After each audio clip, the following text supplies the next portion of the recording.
This Lalan Top video is presented by खाता book. Business हुआ easy. मैं बाद में दे दूं? देखिए, अब इनका सरमाने का दवा तो कोई है नहीं, लेकिन उधार वापस लाने का फार्मूला है। क्या? कैसे? खाता बुक डाउनलोड करिए, ये उधारी का रिमाइंडर भेजे और उधारी वापस लाए फटाफट। माथुर के पैसे आ गए। खाता बुक, बिजनेस हुआ इजी।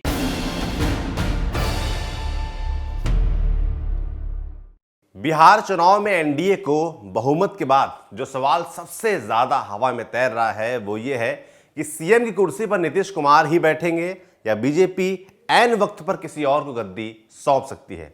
बीजेपी के अंदर से ही इस आग को हवा मिली। नीतीश के राजनीतिक भविष्य को लेकर यह सवाल इसलिए भी उठा क्योंकि पिछले करीब 25 साल से एनडीए में नीतीश कुमार की भूमिका बड़े भाई की रही है। इस चुनाव में जनता दल यूनाइटेड की 43 सीटों के मुकाबले 74 सीटें जीतकर बीजेपी बड़े भाई की भूमिका में आ चुकी है। अब इस सवाल पर धुंध छटती दिख रही है। कहां से उठा था कुर्सी का सवाल? मंगलवार को जब नतीजों में जेडीयू बीजेपी से सीटों में पिछड़ रही थी, उसी दौरान बीजेपी के अनुसूचित जाति जनजाति मोर्चा के प्रदेश अध्यक्ष अजीत चौधरी ने शिगुफा छोड़ दिया। सोशल मीडिया पर लिखा, इस बार बीजेपी का हो मुख्यमंत्री।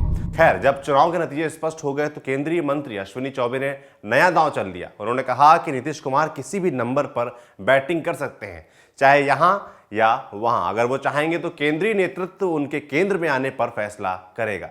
सवालों के बीच जेडीयू का मानना है कि नीतीश कुमार ही एनडीए के सीएम कैंडिडेट थे और वही गद्दी संभालेंगे।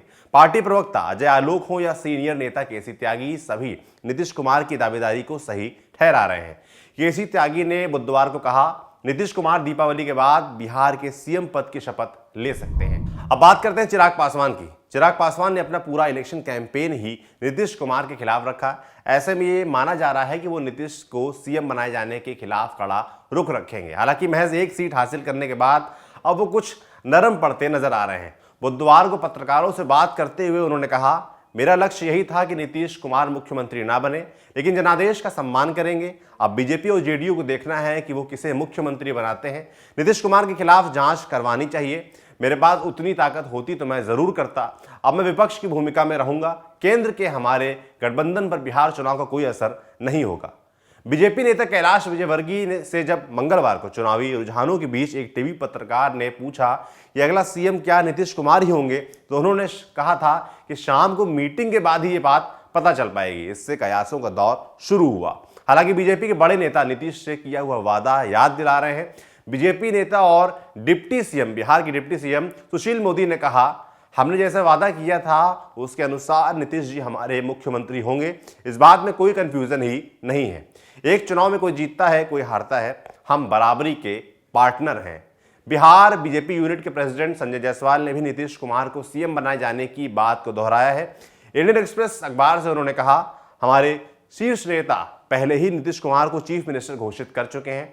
जब हम साथ आए थे तभी हमारे तत्कालीन राष्ट्रीय अध्यक्ष अमित शाह ने नीतीश कुमार को नेता घोषित कर दिया था। इसमें कोई भी बदलाव नहीं आया है।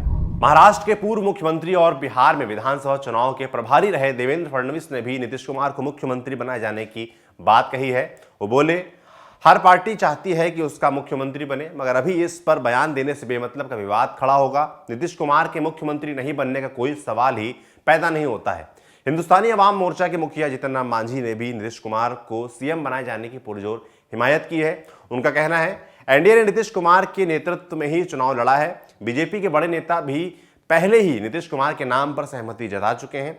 बिहार में एनडीए एक यूनिट की तरह चुनाव लड़ा है। बीजेपी के फायर ब्रांड नेता गिरिराज सिंह भी नीतीश को एनडीए का एक ताकतवर नेता करार देते हुए उनकी दावेदारी को सही बता रहे हैं। वो बोले, नीतीश कुमार एनडीए के लीडर हैं, हार या जीत उनकी ताकत को कम नहीं कर सकती। तेजस्वी यादव को नीतीश कुमार के बारे में बोलकर क्या फायदा मिला? बिहार की जनता ने उनको आराम करने को कह दिया है। कांग्रेसी नेता दिग्विजय सिंह ने भी एक शिकूफा छोड़ दिया है। नीतीश कुमार को केंद्र की राजनीति में आने का सुझाव दे डाला है। विचारधारा की लड़ाई में साथ आने का न्योता भी दिया है। उन्होंने लिखा, नीतीश जी, बिहार आपके लिए छोटा सा हो गया है, आप भारत की राजनीति में आए। सभी समाजवादी धर्मनिरपेक्ष विचारधारा में विश्वास रखने वाले लोगों को एकमत करने में मदद करते हुए संघ की अंग्रेजों द्वारा पनपाई फूट डालो और राज करो की नीति को पनपने ना दें, विचार जरूर करें। बहरहाल नीतीश और बिहार में सरकार के स्वरूप को लेकर लग रही अटकलों पर विराम तभी लगेगा जब नीतीश 7वीं बार सीएम पद की शपथ ले लेंगे। तब तक ऐसे सवाल हवा में मंडराते रहेंगे। बाकी जो होगा वो हम आपको बताते रहेंगे। देखते रहिए दी लल्लन टॉप। शुक्रिया।